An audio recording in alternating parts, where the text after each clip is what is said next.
गाईस, तर मला पण नाही माहिती मी काय बनवते. घरी मी खूप सारी कांद्याची पात घेतली होती. तर मला वाटतं की त्याचं काहीतरी बनवू, पण भाजी बनवू तर मी यूट्यूबला बघितलं तर मला व्हिडिओज भेटले की वडे वगैरे बनवतात. पण वडे खायला माझ्याकडे तेलाची थोडी होती कमतरता, मग म्हटलं काय बनव.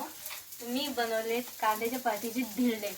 तर त्याच्यामध्ये मी बेसन ॲड केलेलं आहे, गव्हाचं पीठ ॲड केलेलं आहे, कांद्याची पात ॲड केलेली आहे आणि आपलं अद्रक आणि मिरचीचं पेस्ट, कोथिंबीरही टाकलेली त्याच्यामध्ये.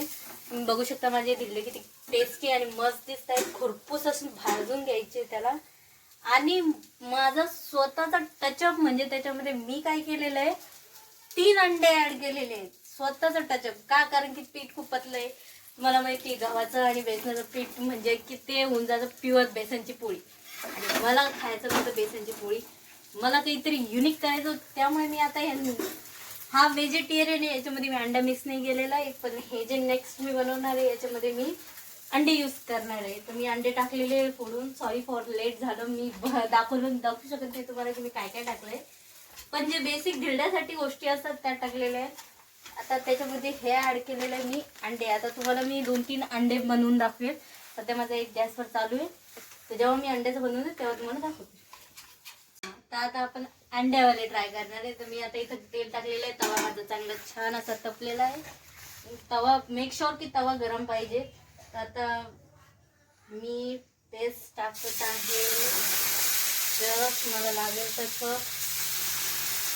जस्ट टाकून थोडंसं पतलं झालंय, पण पांगून द्यायचं. याच्यामध्ये अंडे असल्यामुळे हे काय स्वतःच थोडंसं चिपकून राहून जाते अंडे असल्यामुळे. त्यामुळे कारण की मी तर फर्स्ट टाइम ट्राय करते, मलाही माहित नाही हा कसा होईल.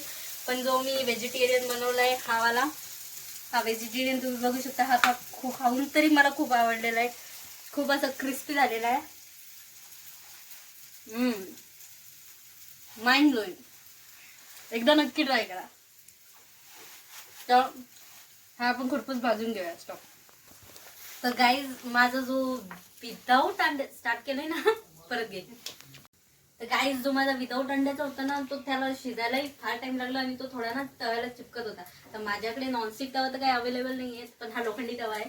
तर याच्यावर मी जेव्हा विदाऊट अंडा बनवला तेव्हा ठीक चालला, म्हणजे चिपकला. पण मग माझ्या दिमागात काय, मी अंडे टाकले. तर अंडे टाकून तुम्ही बघू शकता 2च मिनिटात, म्हणजे जास्तही नाही, आपण जसं अगदी ऑमलेट बनवतो त्या प्रकारे तो फ्लिप झालेला आहे. म्हणजे त्याने लगेच तवा सोडून दिलेला आहे माझं. आणि हे अंड्याचे फायदे.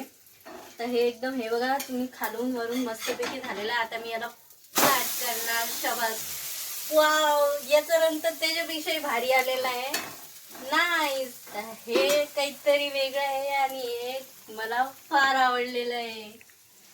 याला मी टेस्ट करून तुम्हाला नक्की सांगेल, आणि टेस्ट केल्यावर तुम्ही मला स्वतः पण ट्राय करणे, फक्त मलाच नाही सांगायचं. मी सांगेल याला टेस्ट करून कसं लागले, कारण माझाही फर्स्ट एक्सपिरियन्स आहे.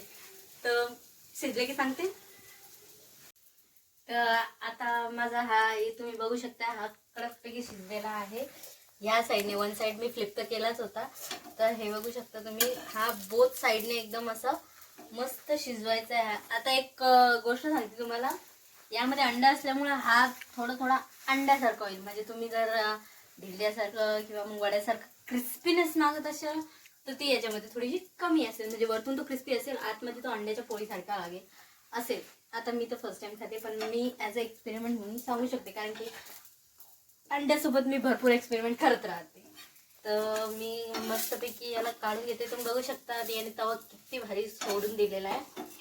तर मी याला पटकन येत नाही आहे हा. शाबास, बघू शकता एकदम मस्तपैकी हा आलेला आहे बाहेर. खूप गरम आहे. किती मस्त दिसतंय, वाव.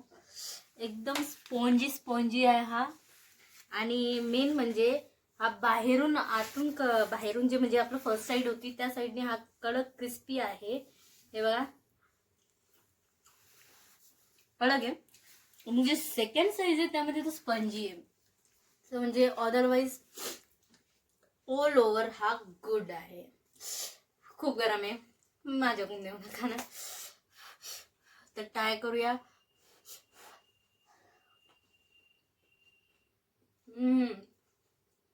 कडक अंड्याच्या पोळीसारखा स्पंज बहुत बहुत बहुत आहे. आपल्या कॅमेरामॅनलाही खाऊ घालूया. कसं झालंय सांग. गरम आहे हळू.